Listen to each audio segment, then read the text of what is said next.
Ladies and gentlemen, I am SidAlpha. Once upon a time, there was a thing called Steam Greenlight. It was a broken and easily abused system that served as tissue paper thin protection against some asset flippers and the worst of the worst from being able to get their lowest common denominator content onto the Steam Storefront.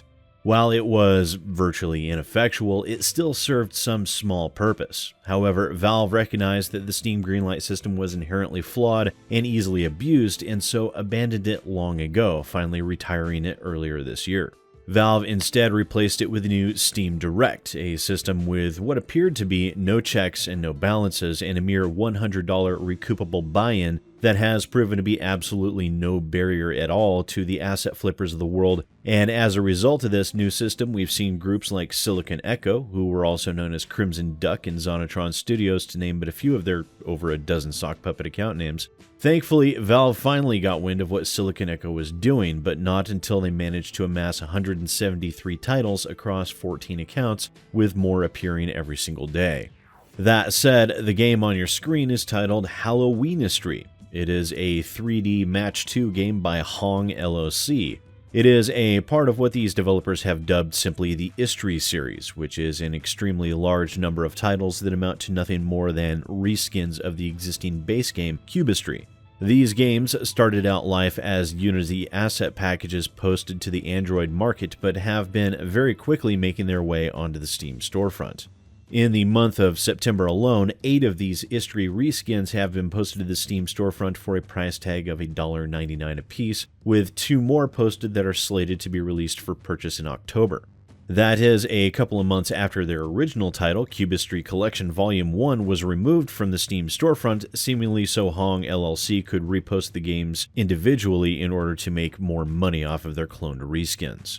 However, it would seem that these 10 titles are only a percentage of the Istry titles that are bound to be on their way. You see, there are a total of 42 Istry titles currently available on the Android market, so we can certainly expect these other 32 reskins to find their way to the Steam Storefront soon enough, most likely also for $1.99 each as well. It would seem that Silicon Echo would find a kindred spirit in Hohng LLC, as they feel that simple reskins justify their posting it as an entirely new title, not merely a new level. Hohng LLC posted a statement that speaks so well to the minds of these developers and others that I decided that we needed to take a closer look at what they had to say. Bear with me, as these people are more long-winded than I am, and that's actually saying quite a bit. And bear in mind also that most of this is my opinion in regards to relating these people's words, but they simply cannot be ignored with everything that they've said so far. They start with, "We would like to address the DLC versus series issue you are discussing here because it was not a decision we arrived at easily and purely out of monetary gain, as the discussion seems to be suggesting. We made the decision to do so in the best interests of our customers after much trial and error, and believe we are being incorrectly portrayed here as pushing a business model that is harmful to customers when our 15,000 or so monthly active users who continue to play whichever Istry they prefer month after month, however they would like to play them, seem to disagree with that assessment." This is actually very common when dealing with mimeograph artists such as this. They tend to attempt to justify their actions by saying that, well, lots of people are enjoying our games, so we're obviously not doing something anti-consumer. Although I'm a little confused as to where they're getting the 15,000 or so monthly active users from, considering these games have been on the Steam Storefront for a month or less, and looking at all of them, the most I saw was a single active user within the last 24 hours, and that was because I purchased one of these mimeographed games in order to record footage for the video. Or perhaps they're referring to the Android market, or they're just lying. Back when Cubistry was the only game we had on offer, we wrestled with the idea of whether to release image packs as DLC for about 6 months. We even had a version up and running where it was possible to choose different sets of images, but then we found that just replacing the images on the cubes was not enough to change the flavor of the game. We would need to change the game logo to reflect the flavor of the DLC, reskin the entire UI, completely replace the music and sound effects, and eventually, in the case of Pokerstry, even add custom game modes. So, a reskin. You're talking about a reskin. This isn't DLC, it doesn't add anything new to the game with the exception of possibly the additional game modes, but reskins are reskins are reskins. They are not new games by simply changing the fonts and the images and swapping out some songs, all of which would take you approximately 5 minutes worth of work. But at the end of the day, droning on about something until people go cross-eyed from trying to read your pedantic ramblings while you try to justify yourselves doesn't change the fact that this is a reskin. We also found the user interface to switch between different DLC packs clunky and long-winded, with the user interface getting more and more cluttered as more and more DLC content were added on, in effect punishing players for enjoying the game more. So, in effect, you couldn't figure out how to properly program your UI, and you decided that your being inept was punishing players, so you decided to break up the content and charge them more money.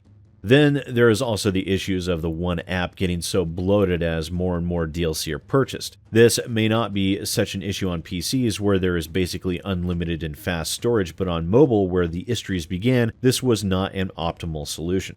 So in reality speak, because you reskinned your games over 40 times on Android, it grew so large that no one would want to install it on their phones, so you made sure they were different apps so as to flood the market even further with your spammed clones, while thinking that is at all acceptable and ignoring the fact that you were posting your cloned products to a completely different platform that holds different expectations. And this next one really gets me. It was better to simply allow the player to add and remove the history they want to play and not want to play as they please, not to mention letting the players enjoy the metagame of rearranging the histories on the desktop in order of their preference. So, there you have it. It is now confirmed that cluttering up your desktop with dozens of unneeded icons is now considered a part of the gameplay experience.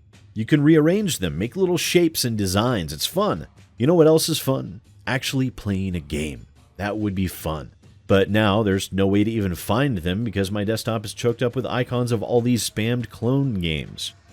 Continuing on, we understand that this model of running a series-based games business may be something that is new to the traditionally more big titles-driven PC games market. But please understand that the reason why we are releasing the histories onto PC through Steam is not to gouge existing PC gamers, but because our customers on mobile have asked over and over again when they will be able to play their favorite histories, which they enjoy while they are out and about, on their PCs when they are relaxing in front of their computers at home.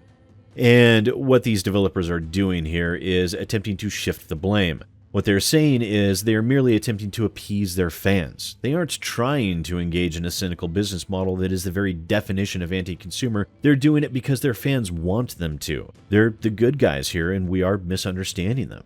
These people aren't developers. They're not asset flippers. They're mimeographers, pure and simple. Them and others like them continue to spam the Steam Storefront with their talentless garbage and expecting us to be grateful for the opportunity to give them money for their zero-effort money printers. It is every bit as dishonest and despicable as it sounds, and I sincerely hope I'm the only person who was ever forced to give these people money for their carbon copy clone with a slapped-on paint job. And if you are interested in these titles, although I can't imagine why you would be in a million years, just get them over on Amazon where they're free.